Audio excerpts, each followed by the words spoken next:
She collapsed right in front of me, and the first thing that fell from her hand was a photograph of my daughter. I did not understand it then. I still struggle to understand it now. But that single second, when her body folded like paper and that small photo drifted onto the office carpet, changed everything I thought I knew about the woman who signed my payslip. My name is Daniel Hart. I am 34 years old, and I am a single father to a 7-year-old girl called Lily. For the last 2 years, I had worked as a maintenance and facilities man at Brightwater Holdings, a mid-sized company that filled 11 floors of a glass building in the city. I fixed the lifts when they stuck. I chased down leaking pipes. I changed the bulbs that nobody else could reach. I was the man you called when something broke, and the man you forgot the moment it worked again. That was fine by me. I did not need thanks. I needed the wage, because a wage kept a roof over Lily and food in her lunchbox. And after her mother left us, that roof and that lunchbox were the only 2 things I had ever promised her. The woman who ran Brightwater was called Eleanor Voss. She was the chief executive. To most of the staff, she was a name on an email and a figure behind a glass wall on the top floor. People said she was cold. People said she never smiled. People said she had fired a whole department once without blinking. I had heard all of it, and I had believed most of it, because in 2 years she had spoken to me exactly 4 times, and every one of those times had been about a broken thermostat. So you can imagine my surprise on that gray Tuesday morning in late autumn, when I was sent up to the executive floor to fix a flickering ceiling light, and I found Eleanor Voss standing alone in her office, holding a small framed photograph, staring at it as if it were the only real thing in a world made of glass and paper. I knocked. She did not hear me. I knocked again, louder, and she turned, and for the first time in 2 years, I saw her face without the armor on it. Her eyes were red. Her hands were shaking. And then, before I could say a single word, her knees buckled and she went down. I have never moved so fast in my life. I dropped my tool bag, and I heard the metal clatter against the floor as I crossed that huge office in 3 steps. She was on the carpet, pale as milk, her breathing shallow and quick. I said her name, said it again. She did not answer. And that was when I saw it, lying just beside her open hand, a small photograph that had slipped from the frame she had been holding. A photo of a little girl in a red coat, laughing on a swing. It was Lily. It was my daughter. Now, I want to be honest with you, because I promised myself when I started telling the story that I would not dress it up or make it into something it was not. In that moment, I did not stop to ask questions. I did not stand there wondering why my boss, a woman I barely knew, was holding a photograph of my child. There was no time for wondering. A person was on the floor, and she was not waking up, and everything my mind could hold was fixed on one thing only, which was keeping her alive until help came. I checked her breathing, loosened the collar of her blouse. I called out for anyone in the corridor, but the executive floor was quiet. The way expensive floors always are, all thick carpet and closed doors and silence that costs money. So I made a choice, scooped her up into my arms, and I carried her. She weighed almost nothing. That surprised me. This woman who ran an entire company, who made grown men nervous with a single glance, felt as light and as fragile as a bundle of coats. I carried her out of that office, past the empty desks, and I hammered the lift button with my elbow because both my hands were full of her. The doors opened. I stepped inside. Here. And as the lift began to drop, I looked down at her face and I said, out loud though she could not hear me, "You are going to be all right. I've got you. I've got you." The lift felt like it took 100 years. When the doors finally opened on the ground floor, I did not wait for the reception staff to understand what was happening. I shouted for someone to call an ambulance, and then I made a second choice, one that I still think about, because the nearest hospital was only 4 minutes away by car, and an ambulance would take far longer to arrive in that traffic. My old work van was parked right outside the loading bay, so I carried Eleanor Voss out through the front doors, past the shocked faces of people arriving for meetings, and I laid her across the back seats of a van that smelled of paint and cable and cold coffee, and I drove. I broke every speed limit I have ever respected. I ran an amber light that was really a red one. And the whole time, in the mirror, I kept glancing at her, terrified that I would look up and find that she had stopped breathing. Hands were white on the wheel. My heart was hammering against my ribs. And a small, quiet, frightened voice in the back of my head kept asking the one question I did not have time to answer. Why did my boss have a picture of my little girl? I need to pause here for one moment, because if you are watching this and you have ever had to make a split-second decision that you were not qualified to make, a decision where a person's life sat in your two shaking hands, then you already know exactly how I felt in that van. And if that is you, do me a small favor and let me know down in the comments that you understand, because I have never told this story out loud before, and it helps to know someone out there gets it. All right, let me carry on, because what happened at the hospital is the part I still cannot fully explain. I pulled up outside the accident and emergency entrance so badly that the van was half on the pavement. I did not care. I ran round to the back, gathered Eleanor into my arms again, and burst through those sliding doors shouting for help. A nurse took one look at us, and everything moved very fast. A trolley appeared, hands reached out. They lifted her from my arms so smoothly that I barely felt the weight leave me, and then a set of doors swung shut and she was gone, wheeled away into a bright corridor where I was not allowed to follow. And then suddenly, there was nothing for me to do. That is the strangest part of an emergency, I think. For 10 minutes, you are the most important person in the room, the only thing standing between someone and disaster. And then, in the space of a heartbeat, you become a man standing in a waiting area with paint on his overalls and no idea what to do with his hands. I sat down on a plastic chair. I stood up again.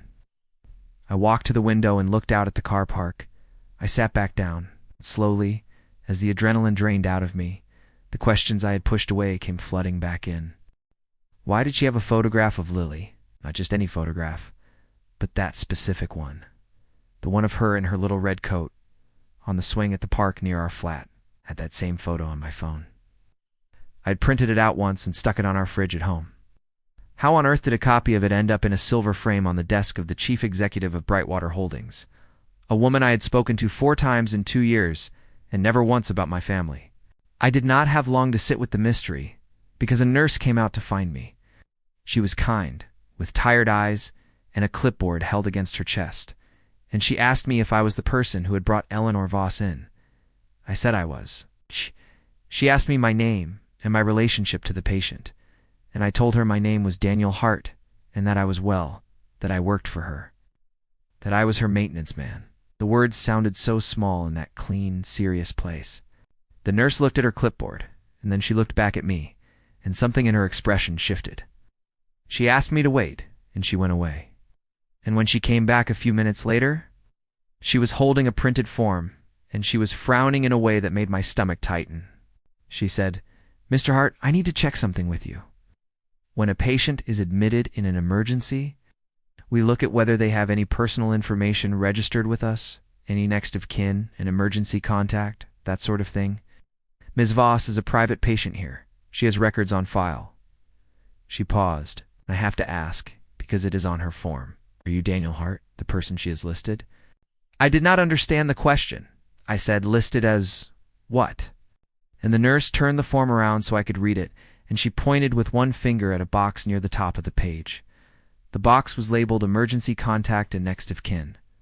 And in that box, in clear black letters, was my name. Daniel Hart. My mobile number, the correct one, the one I had never given her. And beside it, in the space for the relationship to the patient, one single word had been typed. Family. I read it 3 times. I read it until the letters stopped making sense and became just shapes on a page.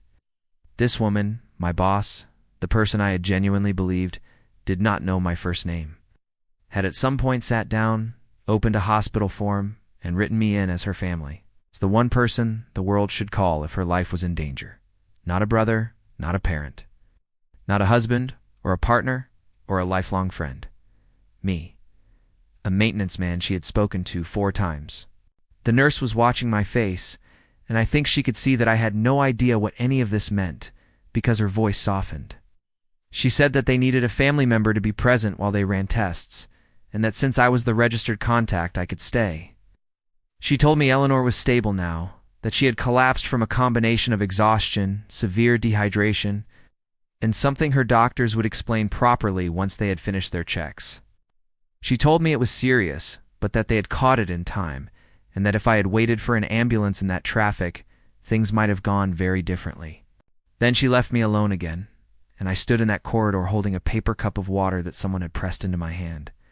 And I felt the whole solid world I lived in tilt very slightly off its axis, because nothing about this made sense. And yet somewhere underneath the confusion, a much older feeling was stirring, a feeling I had buried so deep after Lily's mother left that I had almost forgotten I was capable of it. Well, it felt like the beginning of understanding something I was not sure I was ready to understand. They let me see her about 2 hours later. She was in a small room with the blinds half drawn. She looked so different lying in that hospital bed, without her sharp suit and her sharper expression, that for a second I almost did not recognize her. She was awake. There was a drip in her arm. Her hair was loose against the pillow, and when she saw me standing in the doorway with my paint-stained overalls and my hands buried in my pockets, she did something I had never once seen Eleanor Voss do. She cried. Not loudly, not dramatically, just 2 quiet tears that slid down the side of her face, and she did not even try to wipe them away. She said, "You came." I did not think anyone would come. I did not know what to say to that, so I said the only true thing I could think of. I said, "Of course I came. You fell down in front of me. What else was I going to do?" She almost laughed at that, a small, broken sound, and then she asked me to sit down. And I did, pulling a plastic chair up beside her bed. And then there was a long silence, the kind that fills a whole room. Urine?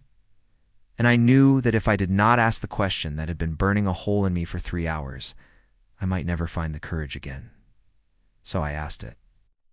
I said, "Eleanor, the nurse showed me a form. You've got me down as your next of kin, your family. When you fell, you were holding a photograph of my daughter. I need you to help me understand, because right now I am completely lost." She closed her eyes for a moment, and then she began to talk, and the story she told me was not the one I had expected at all. She told me that 18 months ago, on a night when everything in her life had felt as if it were falling apart, she had been driving home in the rain, alone, exhausted, when her car had broken down on a quiet road on the edge of the city. It was late, it was cold, her phone was almost dead. And as she sat there in the dark, frightened and stranded and closer to giving up than she had ever admitted to anyone, a work van had pulled over behind her. A man had climbed out into the rain, knocked gently on her window, and asked if she was all right. That man had spent 40 minutes fixing her engine in the pouring rain, refused to take a single penny for it, and then followed her all the way home just to make sure she got there safely. And when she had tried to thank him properly, he had smiled and said that he had a little girl of his own, and that he would want someone to stop for her one day, so he was just passing it forward. That man, she said, was me. I did not remember it. I want to be honest about that, because it is important. I did not remember her face or her car or that specific night. And the reason I did not remember was that I had done that sort of thing more times than I could count. Stopping for stranded people on the road was simply something I did, the way some people hold doors or give up their seats. It cost me nothing but time, and I had always thought time given to a person in trouble was time well spent. To me, it had been an ordinary Tuesday. To her, it had been the night a complete stranger reminded her that the world was not entirely cruel. She told me that she had found out afterwards who I was. She recognized the logo on my van, made a few quiet inquiries, and discovered that the man who had stopped for her already worked in her own building. And she said that from that day on, without me ever knowing, she had watched out for me in small ways.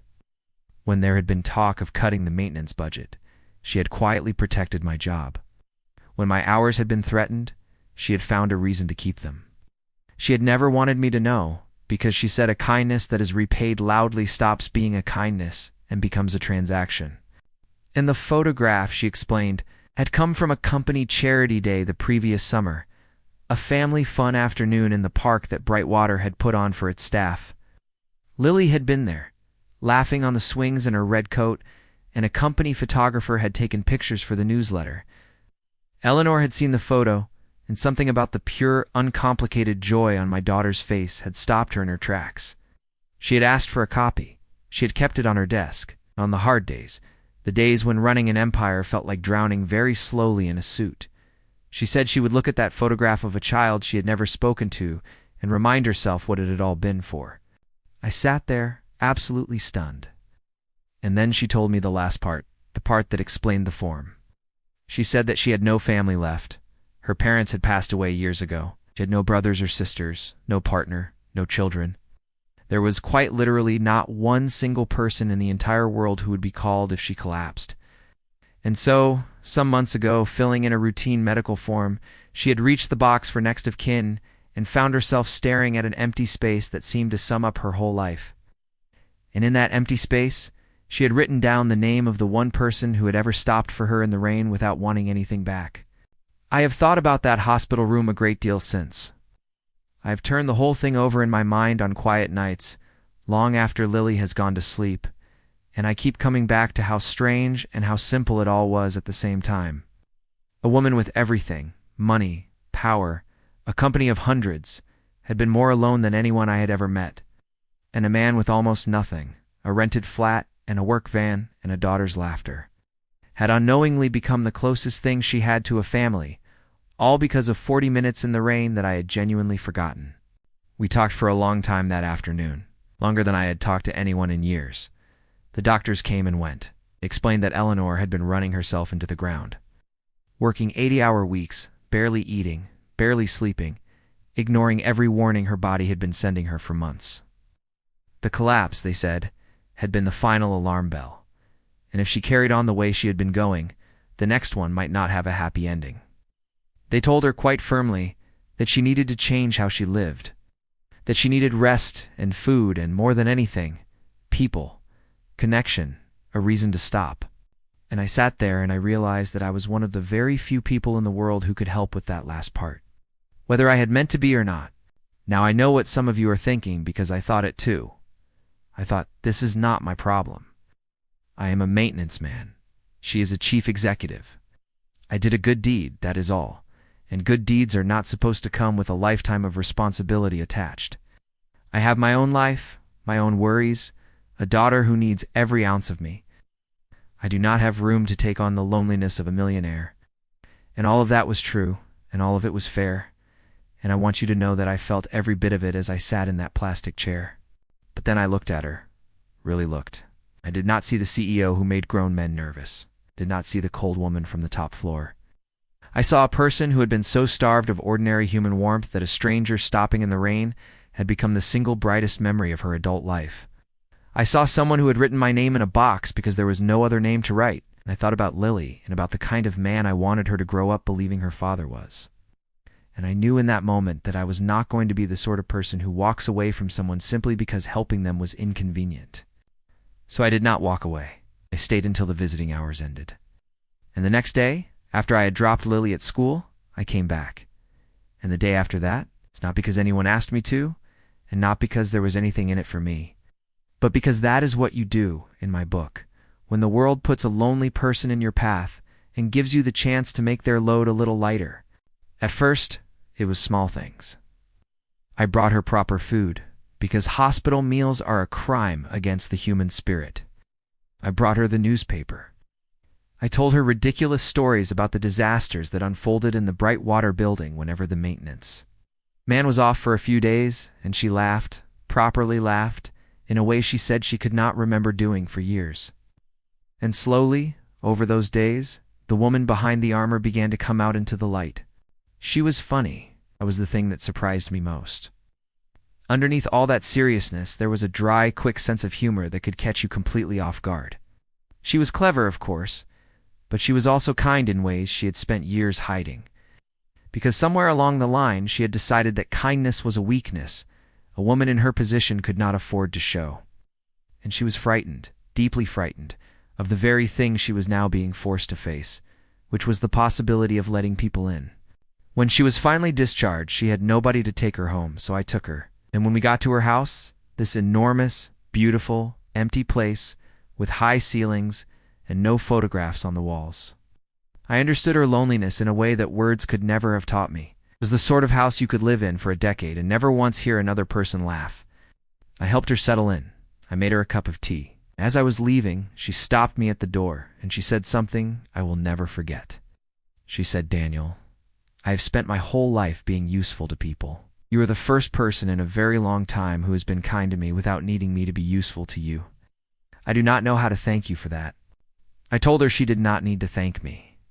I told her that was rather the whole point. That was almost a year ago now, and I want to tell you how things stand today. Because I know that when a story starts with a collapse and a mysterious photograph, you expect it to end with some grand dramatic twist. A secret inheritance, a wedding, a fairy tale. But real life, in my experience, does not usually hand you fairy tales. What it hands you, if you are lucky, and if you keep your heart open, is something quieter, and I think far more precious. Eleanor did change how she lives. She had to. She cut her hours down, brought in people she trusted to share the load at Brightwater, and slowly began to build the one thing she had never allowed herself, which was a life outside of work. And I would love to tell you that this happened because she is a strong woman who made a strong decision. Part of it is. But I also know that it happened because, for the first time in years, she had a reason to stop. She had people. Because that is the part I did not see coming. Lily and Eleanor met a few weeks after she came home, and the two of them took to each other instantly. My daughter, who is the best judge of character I have ever known, decided within about 10 minutes that Eleanor was wonderful. And Eleanor, who had spent her whole life keeping people at arm's length, melted completely. She started coming to Sunday lunch. She started turning up to Lily's school plays, sitting in the front row, and clapping harder than anyone. She started, in short, being family, which was funny, in the end, because family was the word she had written in that box all those months ago, back when it had felt like a wish she had no right to make. I want to be very clear about something because I know how these stories can sound. This is not a romance. People always want it to be a romance, and I understand why, but the truth is more interesting than that.